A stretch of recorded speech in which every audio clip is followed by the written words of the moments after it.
வணக்கம். திருப்பூரூர் முருகன் துணை. ஜாதக சம்பந்தப்பட்ட விஷயங்கள், திருமண பொருத்தங்கள் பற்றிய விஷயங்கள், பெயர் ஜாதகத்தை பற்றிய விஷயங்கள், நவரத்ன பற்றிய ரகசியங்கள், வாசு ரகசியங்கள், தொழில் ரகசியங்கள், திருமண தடைக்கு காரணம், இவை அனைத்தும் தெரிந்து கொள்ள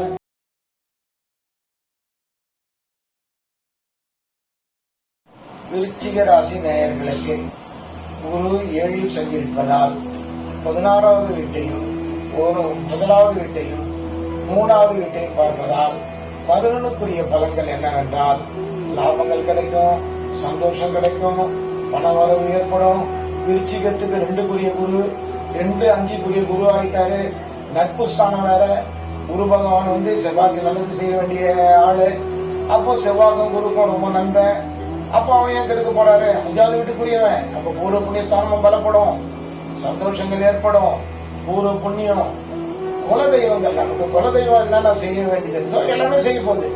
அப்ப குலதெய்வம் யாருன்னு யாருக்குமே தெரியாது. நீ யாரும் தெரியலனா கூட பஞ்சாட்சர மந்திரத்தை ஜபம் பண்ணிட்டு ஈஸ்வரனை வணங்கிட்டு ஒரு பிரதோஷ காலத்திலும் மாலை ஒரு 6 மணிக்கு முன்னாடி போயிட்டு வில்வத்தை எடுத்து போய் கொடுத்துட்டு நெய் தீபரண்டி ஏற்றிட்டு நந்தி பகவானுக்கு வாய்க்கரிசி, சிகப்பு அரிசியும் வெள்ளமும் கலந்து சாமிக்கு படைச்சிட்டு அதை எடுத்து பசுக்கு நீங்க கொடுக்கும் போது உங்களுக்கு தேடி அனைத்து சந்தோஷங்களும் வந்து சேரும். கொடுத்த பணம் எல்லாம் கையில வரும், போன பணம் எல்லாம் கையில வரும், மன கஷ்டங்கள்லாம் ஓடி போயிடும், நோய் நொடியெல்லாம் வராது.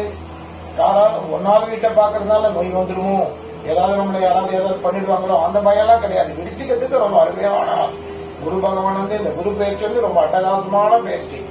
குரு உங்களை நல்லது செய்ய போறாரு. ஜென்மத்துல குரு இருந்தாலும் ஒண்ணுமே வராது. 1வது பார்வையை பாக்குறதுனால, 3வது பார்வையை பாக்குறதுனால, 3வது வீட்டை பாக்குறதுனால சகோதர ஸ்தானம் பலப்படும். அண்ணன் தம்பிகளா உறவு நல்லா இருக்கும். அண்ணன் தம்பிகளுடைய நல்ல காரியங்களுக்கெல்லாம் நீங்க போயிட்டு வந்துருவீங்க. நீங்க எது செயல்படுத்தணும்னு நினைக்கிறீங்க அதை செயல்படுத்தக்கூடிய காலங்களா இருக்கும். அந்த வருஷம் எது மறந்து இருந்தீங்களோ அதெல்லாம் நிறைவேற்றுவீங்க. நல்லதெல்லாம் நடக்கும்.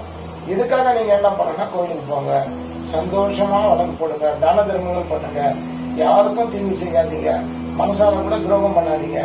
இந்த யாருக்காவது நீங்க தப்பு செய்யணும் போது அது மற்றவங்களுக்கு செய்யல, உங்களுக்கு செஞ்சுக்கிறதா அர்த்தம். அதனால அந்த வழியெல்லாம் போகாதீங்க. நன்மையை செய்யுங்க, நல்லதை செய்யுங்க, பெரியவங்களுடைய ஆசீர்வாதத்தை வாங்கிங்க, தான தர்மங்கள் அன்னதானம் பண்ணுங்க, காக்காவுக்கு சாப்பாடு வைங்க, பசுக்கு அகத்திக்கிற கொடுங்க, எல்லாமே செய்யுங்க. ஆனா கோயிலுக்கு போகும்போது நெய் தீபம் சுத்தமான நெய்யை வாங்கி வழக்கேற்றணும். கண்ட நெய்யெல்லாம் வாங்கி வழக்கேற்ற கூடாது. சுத்தமான அக்கலை வாங்கிக்கோங்க, பசு நெய்யை வாங்கிக்கோங்க, மஞ்சள் திரியை போடுங்க, அதுக்கு மேல ஒரு துண்டு கற்பூரத்தை வைங்க, அழகா தீபத்தை ஏத்துங்க, கையெடுத்து ஆண்டவனை வணங்குங்க, வணங்கிட்டு வீட்டுக்கு வாங்க. வீட்டுக்கு நல்லதை நினைங்க, நல்லதே நடக்கும். இதெல்லாம் வராது. சந்தோஷமா இருக்கக்கூடிய காலத்தை விருச்சிக ராசிக்கு குரு பகவான் நல்லது செய்ய போறாரு.